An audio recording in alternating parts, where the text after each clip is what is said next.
Hi friends, అందరూ ఎలా ఉన్నారా? బాగున్నారా? ఎగ్ ఆమ్లెట్ అండి. సింపుల్గా పిల్లలు కారం తిన్న వాళ్ళకైతే ఇది సింపుల్గా ఉంటుందని ఇలా వేస్తానండి. మా అబ్బాయి తిండు కాబట్టి ఇలా వేసాను. ఓన్లీ సాల్ట్ మాత్రమే వేసానండి. ఇంకా పసుపు కానీ కారం కానీ ఏమీ వేయలేదు.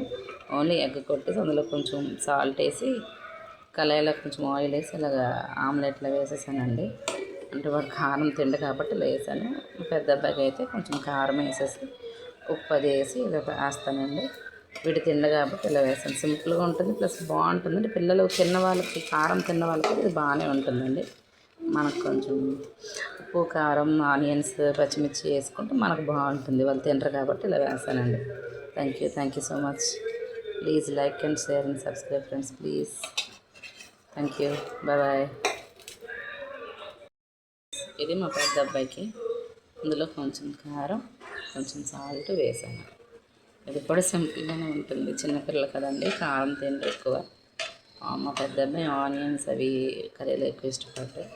సో అందుకని ఇలా కొంచెం కారం, కొంచెం ఉప్పు వేసి ఇలాగ ఆమ్లెట్ వేసాను.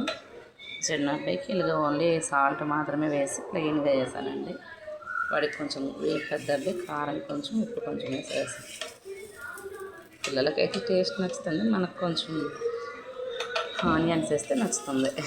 ఓకేనా friends? Thank you for watching. Bye. Subscribe చేసుకోండి, లైక్ చేయండి ప్లీజ్. Bye friends.